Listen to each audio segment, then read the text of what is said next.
Netanyahu trying to thwart Gaza truce, Hamas. Hello dear, welcome back to Star News YouTube channel with the all-political new episode. Please subscribe my YouTube channel. Hamas on Thursday accused Benjamin Netanyahu of trying to thwart a Gaza truce deal, after the Israeli premier said the Palestinian militant group has rejected everything in negotiations. The blame trading comes as Netanyahu faces pressure to seal a deal that would free remaining hostages, after Israeli authorities announced on Sunday the deaths of 6 whose bodies were recovered from a Gaza tunnel. "We're trying to find some area to begin the negotiations," Netanyahu said Wednesday. They, Hamas, refused to do that. They said, "There's nothing to talk about." Netanyahu maintains that Israel must retain control over the Philadelphia corridor along the Egypt-Gaza border to prevent weapons smuggling to Hamas, whose October 7 attack on Israel started the war. Hamas is demanding a complete Israeli withdrawal from the area, and on Thursday said Netanyahu's insistence on the border zone aims to thwart reaching an agreement. The Palestinian militant group says a new deal is unnecessary because they agreed months ago to a truce outlined by U.S. President Joe Biden.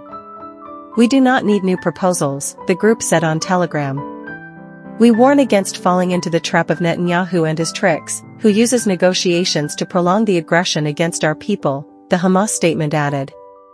U.S. State Department spokesman Matthew Miller told reporters that Washington thinks there are ways to address the impasse. At Israeli protests in several cities this week, Netanyahu's critics have blamed him for hostages' deaths, saying he has refused to make necessary concessions for striking a ceasefire deal. "We are just waiting for them to come back to us, to come back alive and not in coffins," said Einat Kidron, whose community of Kibbutz Be'eri was attacked on October 7.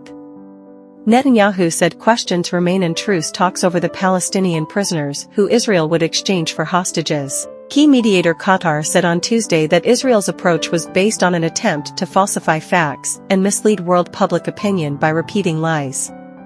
Such moves will ultimately lead to the demise of peace efforts, Qatar's foreign ministry said.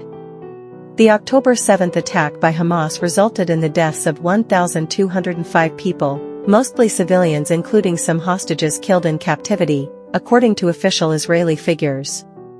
Of 251 hostages seized by Palestinian militants during the attack, 97 remain in Gaza, including 33 the Israeli military says are dead. Scores were released during a one-week truce in November.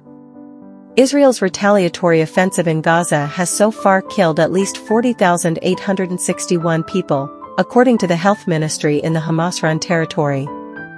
Most of the dead are women and children, according to the UN Rights Office.